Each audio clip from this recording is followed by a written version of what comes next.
Good day, I'm Theodore Henry, and this is your JIS News for Tuesday, March 18, 2025. Over 1,000 residents in the community of Runit, St. Elizabeth, are now benefiting from reliable water supply following the commissioning of the Middle Quarters Pipeline project on Friday.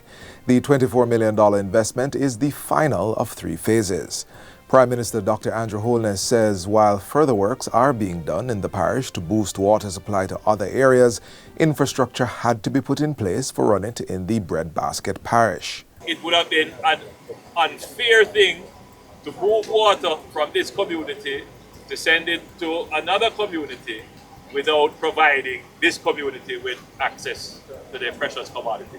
So I'm very pleased to be able now to say that the people of Runit will have their own water supply. Significant progress is also being made to improve water access for the whole of St. Elizabeth and Manchester. The Prime Minister toured the Peppers to Gutters transmission pipeline and the Gutters pumping station, where 5 new pumps are being installed to boost water flow.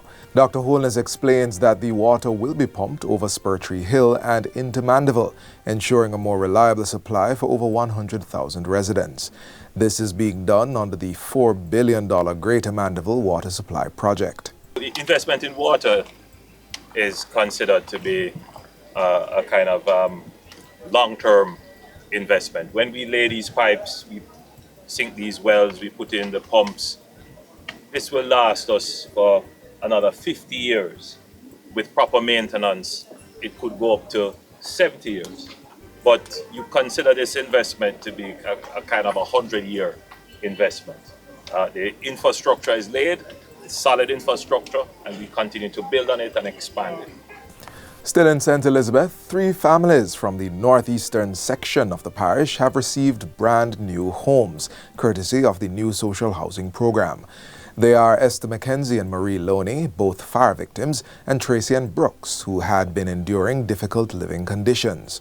All now have the pride of home ownership. Prime Minister Dr. Andrew Holness, who handed over the units, emphasized the importance and benefit of the project for the most vulnerable in the society. All over Jamaica, the new social housing program is making a difference in the lives of Jamaicans who previously would have no hope of any improvement in their circumstances. But the new social housing program is making a significant difference. And almost every week, on a Friday, we are in some part of Jamaica handing over a house. The new Minister with responsibility for efficiency, innovation and digital transformation, Audrey Marks, says she is committed to carrying out her duties in service to the people of the country. At her swearing-in ceremony on Monday, Minister Marks said digital transformation was not just a policy priority for the government, but a necessity for national progress.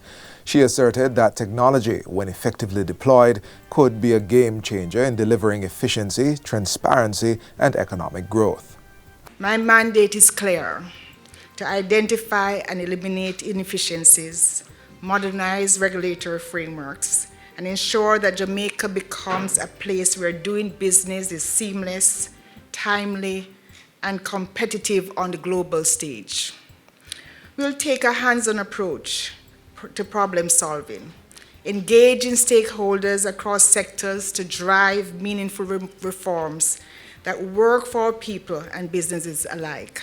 Minister Marks says she is also prepared to engage 2 stakeholder groups, one being entrepreneurs to foster innovation and encourage entrepreneurship, as well as positioning small businesses as the bedrock of Jamaica's growth spurt.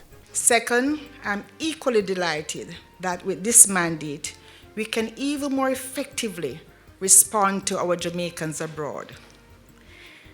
They are an invaluable asset. Their expertise, knowledge, and investment potential must be fully harnessed. The Ministry of Industry, Investment and Commerce is taking strategic steps to encourage and build out an internationally competitive craft sector. The inaugural Craft and Coffee 2025 event was held recently to showcase creative works of Jamaican artisans that can tap into the global handicraft market that's estimated at over $906 billion. We know that with the right investment in product development, marketing, and innovation, the craft sector has the potential to drive employment, increase exports, and profits. The event was in response to the need to identify innovative approaches tailored to the needs of the craft industry and aligned with the ministry's strategic objective. This is to encourage and build an internationally competitive sector. Our national craft policy, tabled in Parliament in 2019, focuses on innovation, improved production, packaging, and stronger distribution channels to enhance Jamaica's global brand. We have launched the Artisan Empowerment Hub, a pilot export gateway providing craft producers like you with design innovation and product development. We are also developing an online directory of export-ready artisans.